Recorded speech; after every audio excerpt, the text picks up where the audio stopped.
A struggling knight bought a pregnant widow and her orphan child at a public auction. But what he did next would shake the very foundations of the kingdom's social order. Sir Garrett Blackwood stood apart from the crowd, his shadow long and twisted by the angle of the morning sun, arms crossed over a chest that bore the faded crest of a house nearly forgotten. He hadn't planned on riding into Millhaven that day. He hadn't planned much of anything since the fever took his wife and the debts took his lands, leaving him with little more than his sword, his horse, and a manor that echoed with ghosts. But fate, that cruel seamstress, had torn his saddle strap just outside the village gates, leading him to the market square precisely as the auctioneer's voice rose above the crowd like a herald announcing the end of dignity. And there she stood. The woman couldn't have been more than 22, worn thin by hardship, but there was a defiance in the set of her shoulders that dared the world not to break her completely. Her brown hair hung limp beneath a torn veil, and her hands rested protectively over the swell of her belly. Beside her, a boy of perhaps 7 years clung to her skirts, his dark eyes too old for his gaunt face, watching the crowd with the wariness of a creature that had learned early that the world held more teeth than kindness. "Widow Stock!" the auctioneer called, his voice strained with forced cheer. "Young and strong, with child due before winter's end. The boy's no blood relation, but he's quiet, well-mannered, good for kitchen work or stable hands, both for a single price. No debts, no complications." The crowd shifted restlessly. Merchants tugged at their beards and looked away. Farmers nudged each other, but kept their coin purses closed. A pregnant woman was a burden, not a blessing, and taking on another man's child besides seemed foolishness beyond measure. Someone in the crowd spat into the dirt.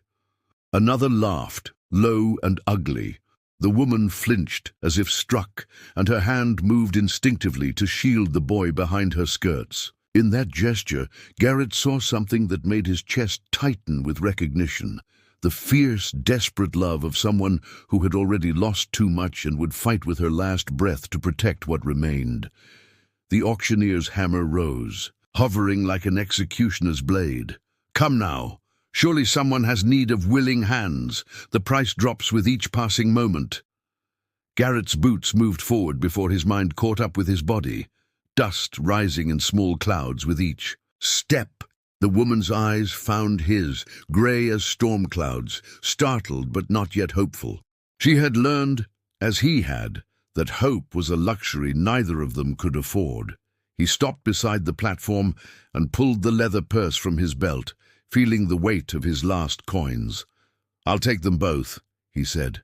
The road stretched before them like a question mark carved into the earth, winding through forests that seemed to hold their breath. Garrett rode his destrier at a measured pace, the woman and boy seated carefully on his spare mare, a gentle bay that had once carried his wife to market on days when the world still made sense. He had offered his name at the auction block, Sir Garrett Blackwood, but received only silence in return.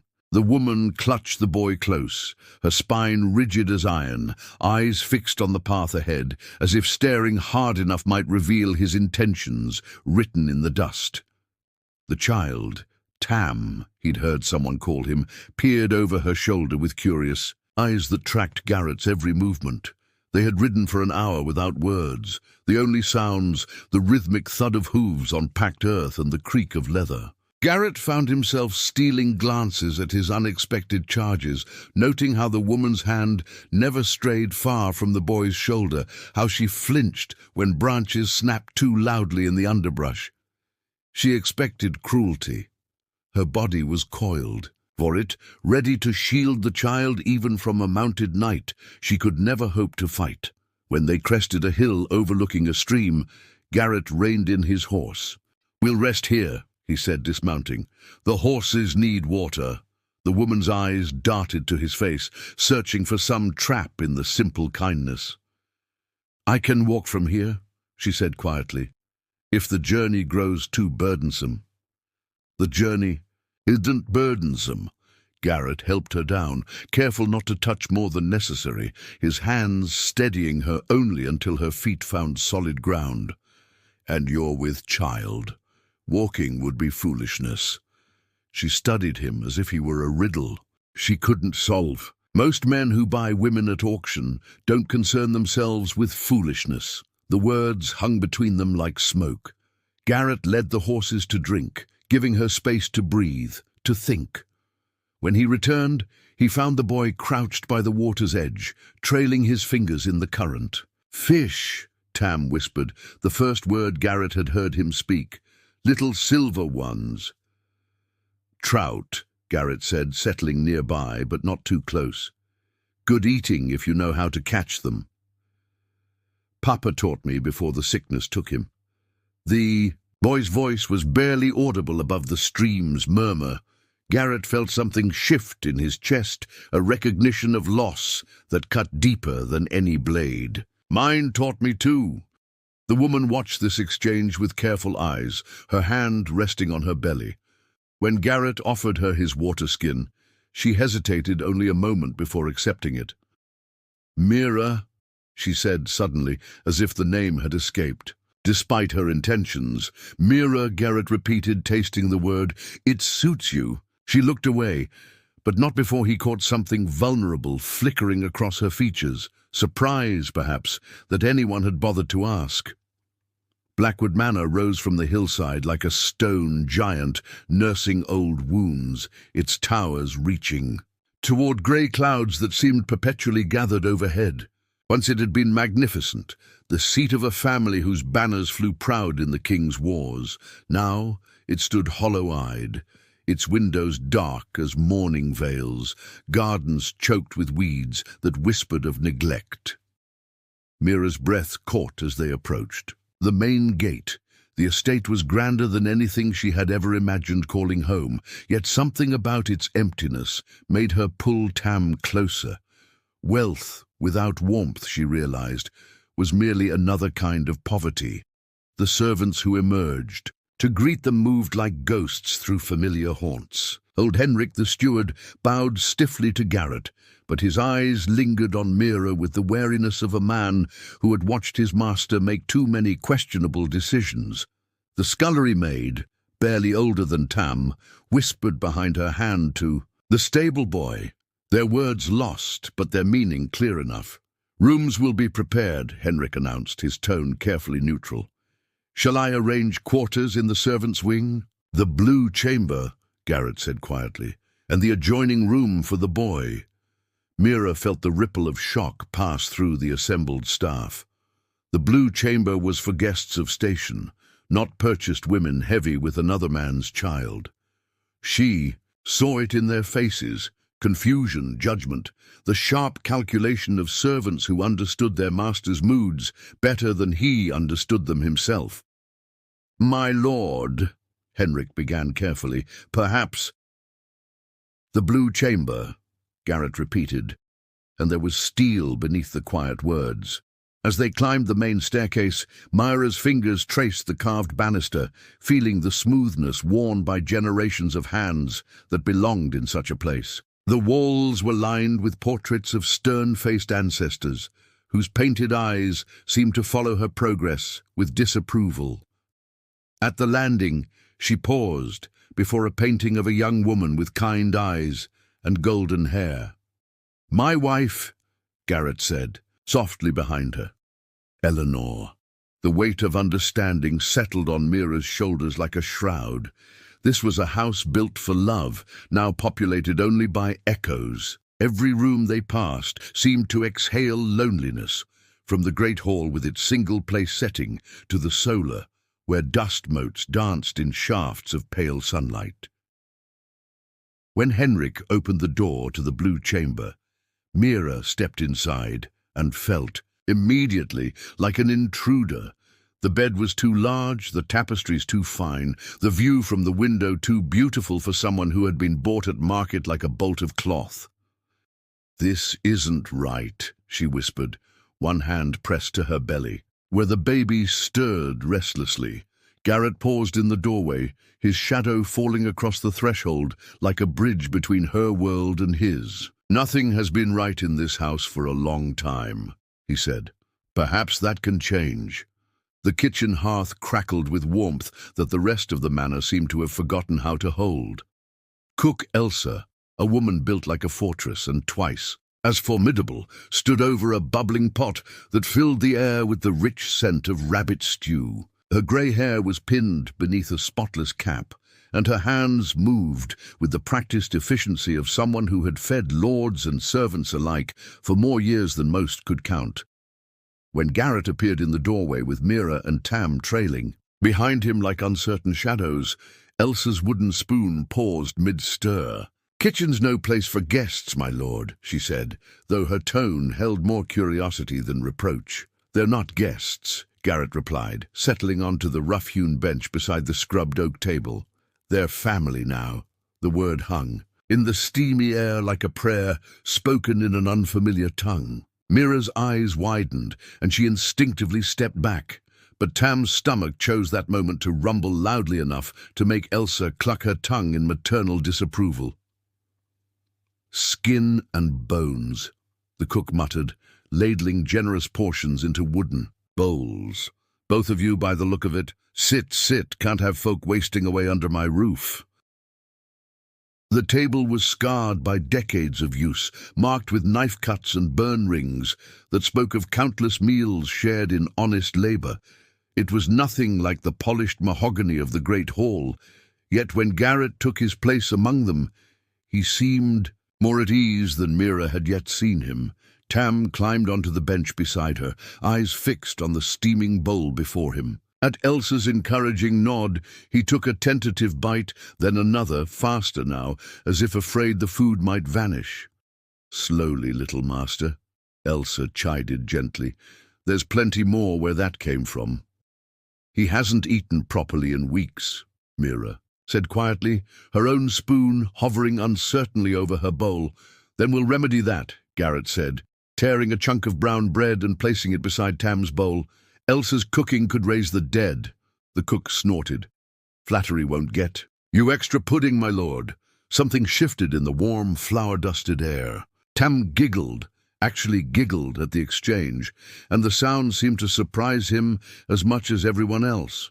Mira's hand stilled on her spoon, watching as her boy's shoulders relaxed for the first time since they'd entered the manor.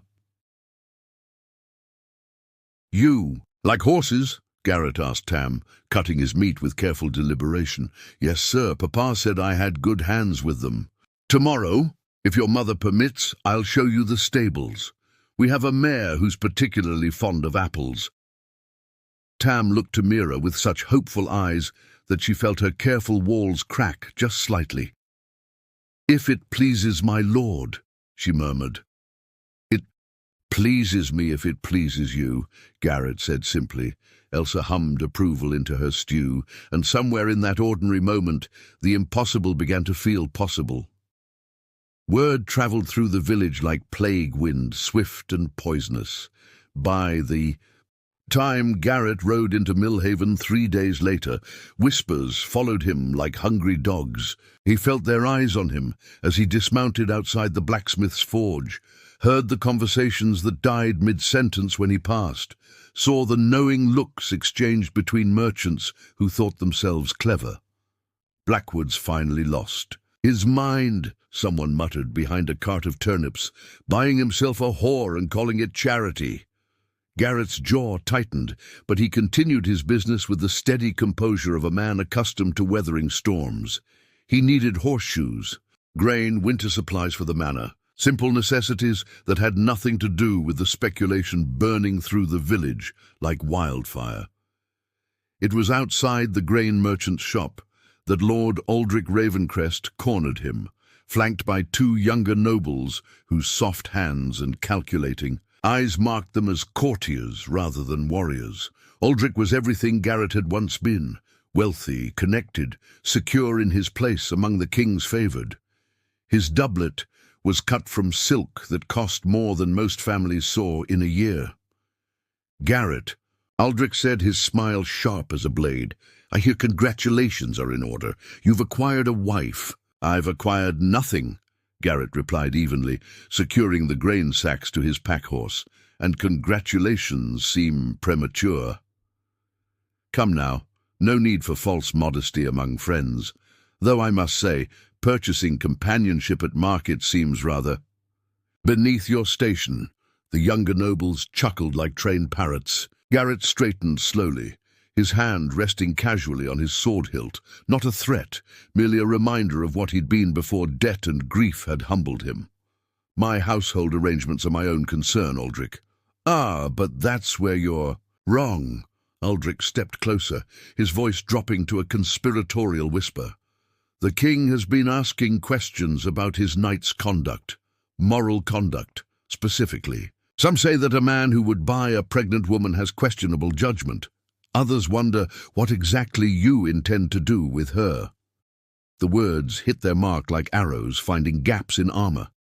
Garrett felt the familiar weight of expectation, the crushing awareness that every choice he made was measured against a code he'd sworn to uphold. And what do you say, Aldrich? I say that reputation is a fragile thing, easily broken, difficult to mend. Aldrich adjusted his fine gloves with theatrical precision. But perhaps there's a solution. I'm in need of household staff. I'd pay handsomely for a woman of particular skills. The boy could serve as a page. The offer hung in the air like a noose. Around them the village had gone quiet, sensing drama in the way crowds always did. Garrett could feel their hunger for scandal, their eagerness to see. He'd fall further. My answer is no. Think carefully, Garrett. Winter is coming, and charity is an expensive luxury for a man with dwindling resources. The herb garden had surrendered to autumn's slow conquest. Its neat rows now tangled with dying vines and seed pods that rattled like bone dice in the wind. Mira knelt among the remnants, her fingers searching through the withered growth with the practiced touch of someone who understood the language of growing things. Tam sat nearby, weaving grass stems into loose crowns, his small hands busy while his eyes watched her work. Mama taught me this, Mira murmured, unearthing a cluster of feverfew roots. Before the soldiers came. She hadn't meant to speak the words aloud. They escaped like birds from a cage she'd kept carefully locked, and once free she couldn't call them back. Tam's weaving stilled. Your mama? He asked softly. In the months they'd travelled together after his parents' death, she'd rarely spoken of her own past. Mira's hands trembled as she cleaned dirt from the pale roots. I was barely older than you when they burned our village. My mother hid me in the root cellar, told me to count to 1,000 before coming out. Her voice caught. I counted to 3,000 just to be certain. The memory rose unbidden, smoke thick as wool, screams that stopped too suddenly, the terrible silence that followed. She'd emerged to find ash where her world had been, bodies, twisted in the street like broken dolls. Her mother lay in the doorway of their cottage, one hand still reaching toward the cellar where her daughter had hidden. The soldiers were gone by then, she continued, her words barely louder than the wind, but they'd taken everything that mattered. I lived in the forest for weeks, eating berries and roots, until a merchant found me. He was kind enough, sold me to a decent family as a kitchen maid. Tam abandoned his grass crown, scooting closer. Is that where you met my papa? A ghost of a smile touched her lips. Thomas was the stablemaster's son, gentle as summer rain, your father. He saw me crying over burned porridge once, and told me his mother used to burn everything too, before she learned the trick of cooking. She looked down at the boy who had become her son in all but blood. He asked me to marry him the day after harvest, right here in a garden much like this one. And then I came along. Then you came along, she agreed, ruffling his dark hair. Born in winter, loud as a storm. Your father said you'd be a fighter. The baby in her womb stirred, as if responding to the memory. Mira's hand moved to her belly, and for a moment the old fear crept back. Fear that she would fail this child, as she'd failed to save the others. Thomas had died of fever while she carried their first babe, taking their unborn son with him into the dark. This second chance felt fragile as spun glass. "Will Sir Garrett keep us?" Tam asked, voicing the question that haunted her nights. Mira looked toward the manor's windows, where candlelight flickered like distant stars. "I don't know, sweet boy, but whatever comes, we'll face it together." The wind picked up, scattering dried leaves across their small sanctuary, and somewhere in its whisper she heard the echo of promises she wasn't sure anyone could keep. The chamber had grown cold with the kind of chill that seeped into bone and stayed there. Garrett stood before the dying embers in his hearth, still wearing the clothes he'd worn to face Aldrich's poisonous words in the village. His reflection stared back from the darkened window. A man marked by years that had taken more than they'd given, hollowed by losses that echoed through every stone of this cursed manor. Eleanor's jewelry box sat untouched on the mantelpiece, silver tarnished black as his thoughts. He'd meant to give it away a dozen times, meant to clear her things and let the rooms breathe without the weight of memory. But grief, he'd learned, was a jealous master that hoarded pain like a miser hoarded. Gold, the weight of Aldrich's accusations settled on his shoulders, like chainmail grown too familiar. What did he intend with Mira? The question had clawed at him through every mile of the ride home, through every glance she'd given him when she thought he wasn't watching. He'd acted on impulse at the auction block, driven by some nameless compulsion that had nothing to do with reason and everything to do with the raw recognition of suffering. But now, in the honest darkness of his chamber, he could no longer hide from the truth that gnawed at him like a wound that wouldn't heal. Eleanor had been with child when the fever took her. 3 days of burning heat, of prayers that went unanswered, of watching the light fade from eyes that had once held all his hope for tomorrow. She died clutching his hand, whispering apologies for leaving him alone, for taking their son with her into whatever place the dead call home. The guilt had nearly killed him then, guilt that he'd been away fighting the king's wars when she needed him, guilt that his sword arm could defend a dozen kingdoms but couldn't protect the one person who mattered. He'd buried them in the chapel yard and sworn never to risk such pain again. Yet here was Mira, heavy with child, eyes full of the same desperate courage Eleanor had worn like armor against the world. Here was Tam, orphaned and trusting, looking at him with a faith Garrett wasn't certain he deserved. They were wounds, walking all of them, bound together by circumstance and something deeper, the recognition that broken things sometimes fit together in ways that made them stronger.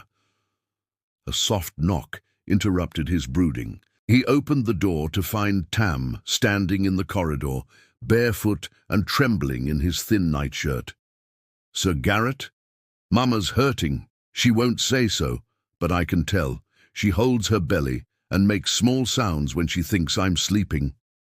The words hit Garrett like a crossbow bolt to the chest. Without a second thought he was moving, following the boy's quick steps down the dark corridor toward the blue chamber where another woman carrying another child waited in pain.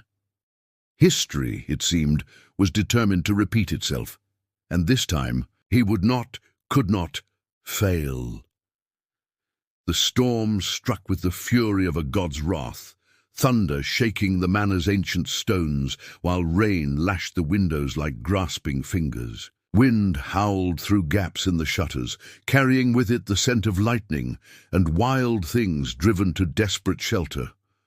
Garrett found Mira doubled over beside her bed, one hand braced against the window frame, the other pressed low on her belly. Her face was pale as parchment, slick with perspiration that had nothing to do with the storm's heat. "How long?" he asked, kneeling beside her as another contraction seized her. Since sunset," she gasped. "But something's wrong. This isn't... It's too early." Tam pressed himself against the far wall, eyes wide with the particular terror of a child who had already lost too much. Garrett caught his gaze and nodded toward the door. "Find Elsa. Tell her to bring clean linens and hot water. Can you do that?" The boy nodded and darted away, his footsteps echoing down the corridor like drumbeats. Another crack of thunder shook the house, and Mira cried out as pain doubled her over. I can't do this again," she whispered, tears mixing with rain that somehow found its way through the ancient casements. "I lost the last one. After Thomas died, I lost our son. And I can't." "You can," Garrett said firmly, his hands steady on her shoulders. "You're stronger than you know." Hours blurred together in a haze of lightning and lamplight. Elsa arrived with her arsenal of herbs and wisdom, muttering prayers and practical curses in equal measure. The storm raged on, as if the very heavens conspired to make the night as difficult as possible. When the worst contractions came, Mira gripped Garrett's hand with desperate strength, her nails leaving crescents in his palm. He didn't flinch, didn't pull away, just held on and murmured words of encouragement that sounded foreign in his own voice. "I see the head," Elsa announced somewhere near dawn, when the storm had finally begun to exhaust itself. "One more push. Lass, just one more." The cry that filled the chamber was not Mira's, but tiny and fierce, the indignant wail of new life demanding recognition.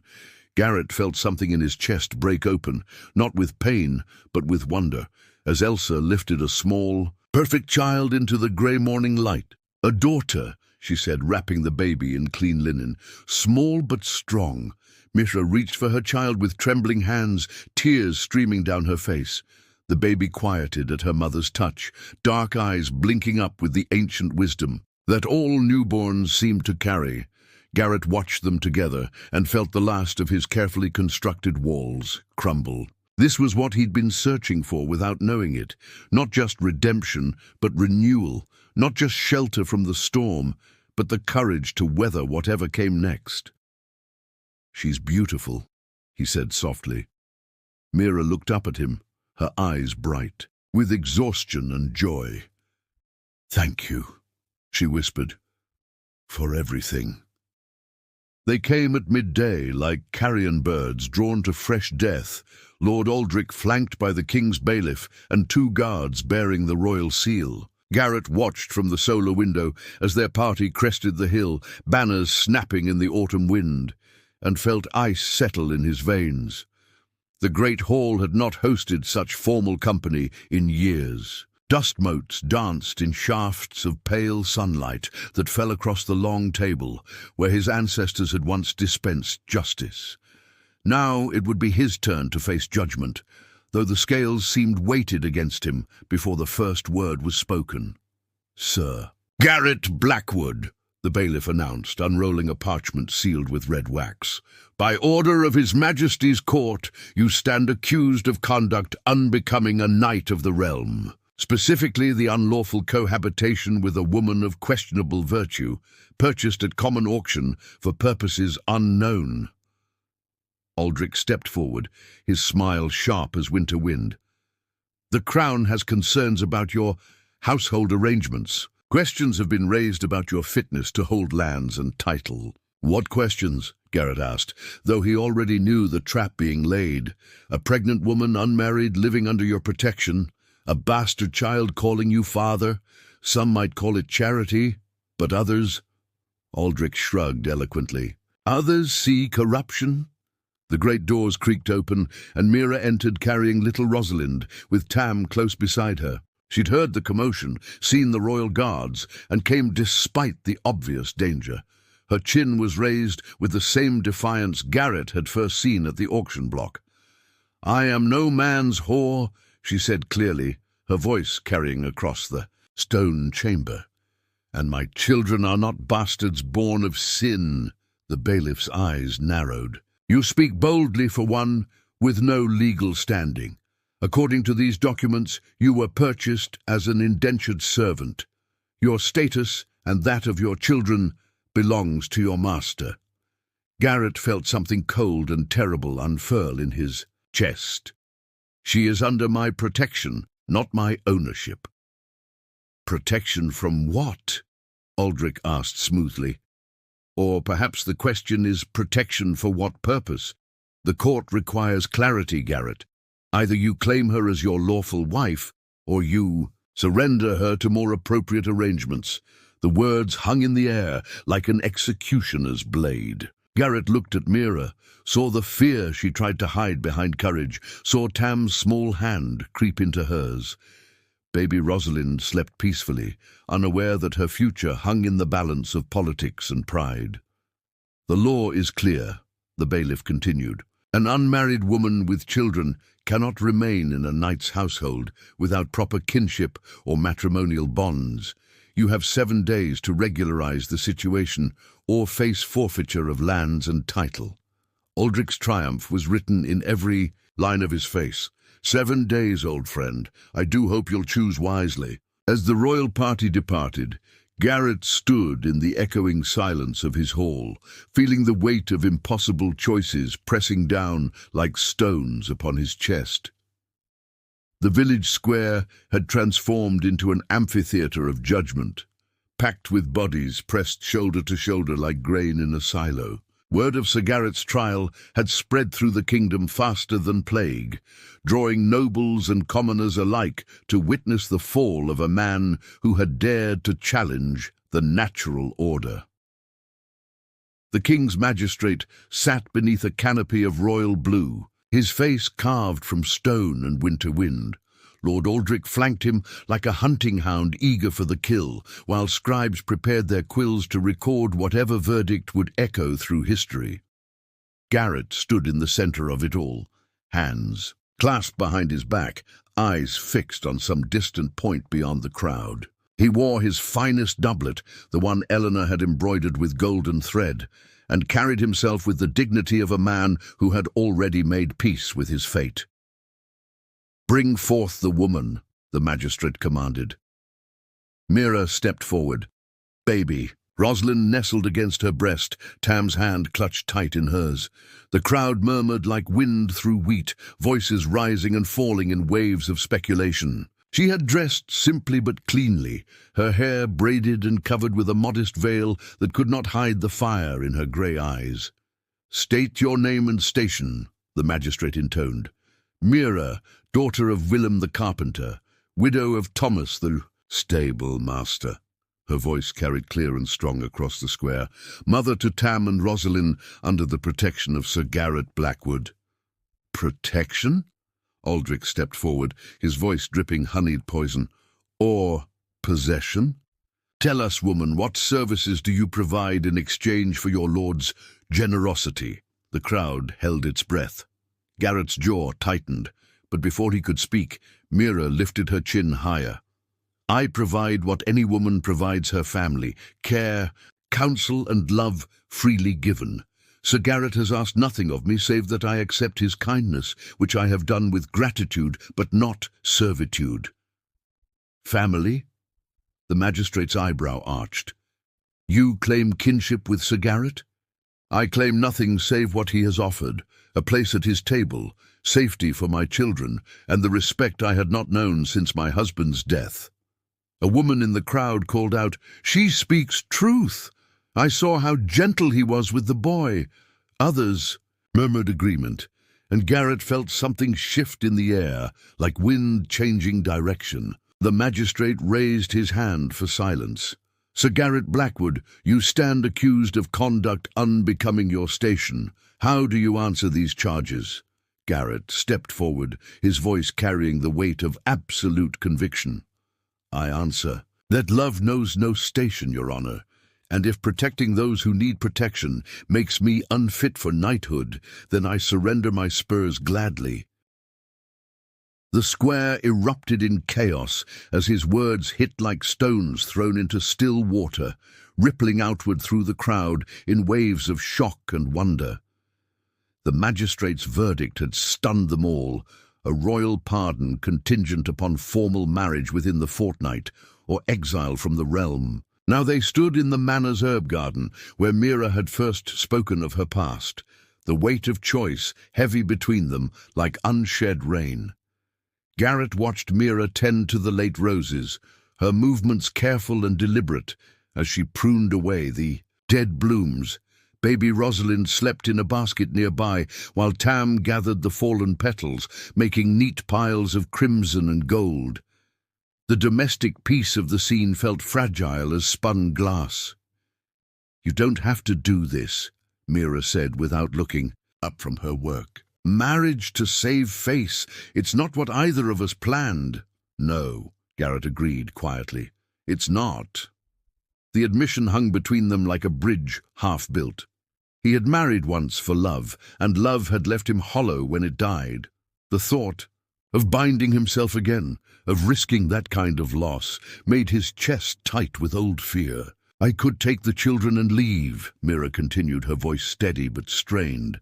"There are convents that take in widows, places where—" "Stop!" The word came sharper than he intended. "You'll not speak of leaving." She looked up then, her grey eyes searching his face. "Why? What am I to you, truly? Not duty, not pity. Tell me what you see when you look at me." The question laid him bare. Garrett knelt beside her in the dirt, heedless of his fine clothes, and took her earth-stained hands in his. "I see the bravest woman I've ever known," he said simply. "I see someone who has lost everything and still finds ways to give. I see Tam laughing for the first time, and Rosalind sleeping safe in her cradle, and this house that was dead coming back to life." Tears gathered in her eyes, but she didn't look away. "And I see a man who saved us not because he had to, but because he chose to.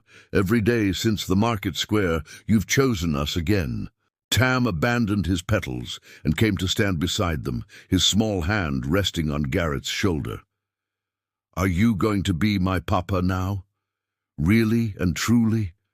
The simple question broke something open in Garrett's chest, not the painful breaking of loss, but the necessary breaking that lets new growth begin. He looked at this boy who had crept into his heart without permission, at the woman who had brought light back to his darkness, at the baby who slept peacefully because she knew she was protected.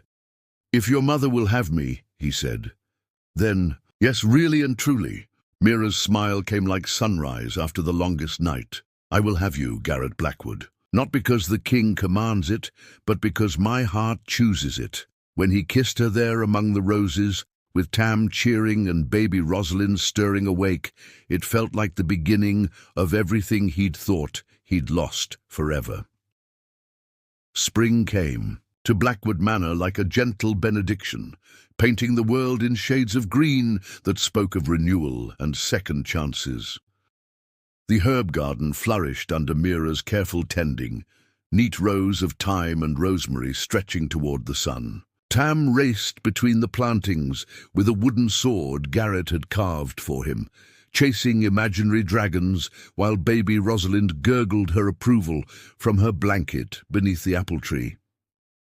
The wedding had been simple, a quiet ceremony in the village, chapel with cook Elsa as witness, and the priest speaking words of blessing over two people who had already found their way to each other through darker paths. Mira had worn Eleanor's wedding dress, altered to fit her smaller frame, and when Garrett slipped the gold band onto her finger, it felt less like a new beginning than the acknowledgement of something that had been growing all along.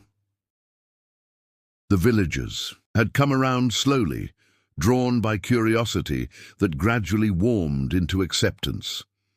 Mrs. Whitmore, the baker's wife, had been among the first to call upon the new Lady Blackwood, bringing fresh bread and gossip in equal measure. Even some of the nobility had softened their stance, perhaps recognizing that love earned through adversity held more worth than love arranged through convenience. "Papa, watch!" Tam called out, executing a clumsy but enthusiastic sword thrust that sent him tumbling into the soft grass. Garrett felt his heart catch every time the boy used that word, still marveling at how easily it had come, how naturally they had all settled into the rhythms of family. Mira looked up from her weeding. Dirt streaked across her cheek. Contentment, radiating from her like warmth from a hearth fire. "He grows more like you each day," she said with mock despair. "Soon he'll be challenging the stable boys to duels and practicing his knightly virtues on the chickens." "There are worse things," Garrett replied, settling beside her on the warm earth. Rosalind reached for him with chubby fingers, and he lifted her easily, marveling as always at the perfect trust in her dark eyes. The manor behind them hummed with life again, servants singing at their work, windows thrown open to catch the spring breeze, rooms that had stood empty for years now filled with laughter and the comfortable chaos of a home well lived in. The portraits of his ancestors no longer seemed to judge but to welcome, as if approving of the choice that had brought joy back to their bloodline. In the distance, church bells chimed the hour, their bronze voices carrying across fields green with promise. Garrett gathered his wife and children close, breathing in the scent of growing things and new possibilities. Sometimes the greatest acts of courage, he thought, were the quiet ones. The decision to open your heart again, to choose love over safety, to build something beautiful from the broken pieces of what came before, and sometimes, just sometimes, the whole kingdom was better for it.